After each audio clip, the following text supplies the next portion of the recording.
was set up in the year 2000 in the US. Right, and then this happened in 2006. So that is only within a period of 5 to 6 years. So okay. That, I think, is an amazing thing that we can be proud about, you know. In 2000, President Clinton put in $384 million and set up the US Nanotechnology Institute.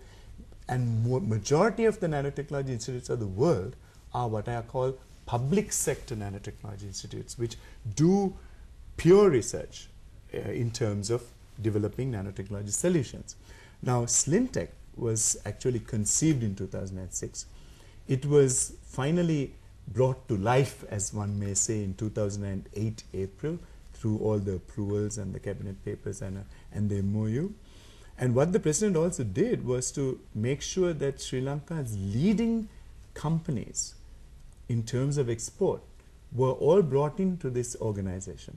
So this company is today, its shareholders include Haley's Group, it includes Dialog, it includes MAS Holdings, it includes Brandix, and it includes Lodestar, which is one of the great unsung heroes of Sri Lanka. I mean, Lodestar is today 21% of the world market for solid rubber tires. And I'm proud to have a group of companies like this as our shareholders. And the board of Slintech is headed by Chairman Mahesh Amalayan.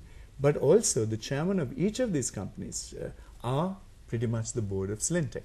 And also there's the National Science Foundation, where Professor Ravi Fernando represents the National Science Foundation. And also we have Professor Ravi Silva, who is on our board, who was the creator of Slintech.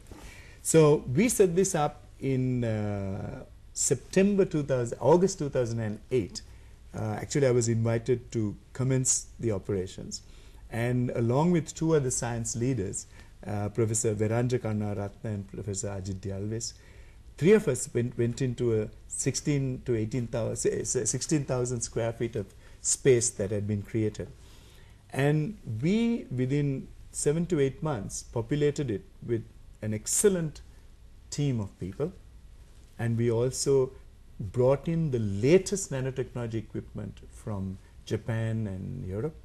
And today I'm proud to say that by August 2009, we had commenced our scientific operations, which is an amazing speed. And the government invested about 300 million rupees to give us a grant to bring in all the equipment. Now, this is probably the first innovation incubator for giving business competitive advantage in the global markets. And we are now in April or nearly May of 2010. Within our first 8 months, I'm proud to say that we now have 30 odd scientists working for us, of whom about 15 are PhDs. And this team of brilliant Sri Lankan scientists are well on the track to creating new innovations and patents for Sri Lanka. And one day Sri Lanka will be able to stand tall and say, we too are an innovation-driven nation. Because finally what sets apart a nation is its innovation, is its patents. And I must say Sri Lanka up till now, between 2003 and 2008, have had probably 1.8 innovations.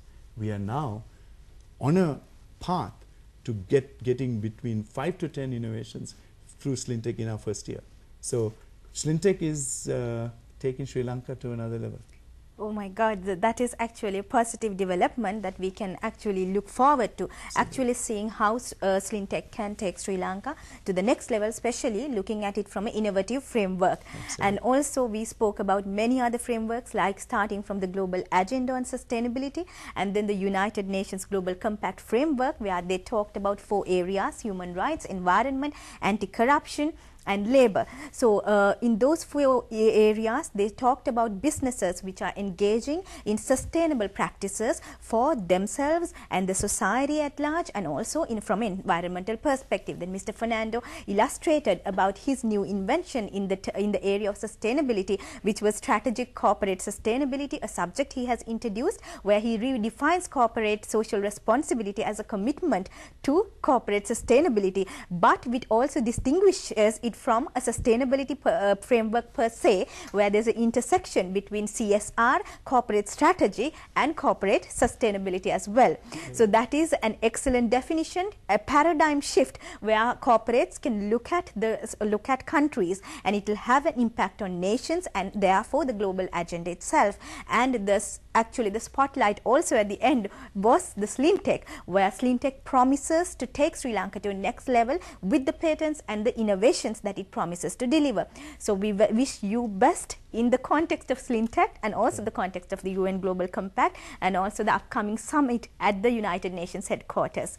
So thank you so much, Mr. Fernando, for joining us. Thank you very much, Deepamala. I think it's been a great time answering these questions, and I really hope that more Sri Lankans will begin to realize what a beautiful nation we have and what potential we really have to take this country to another level. Absolutely. So thank you very much for watching us tonight.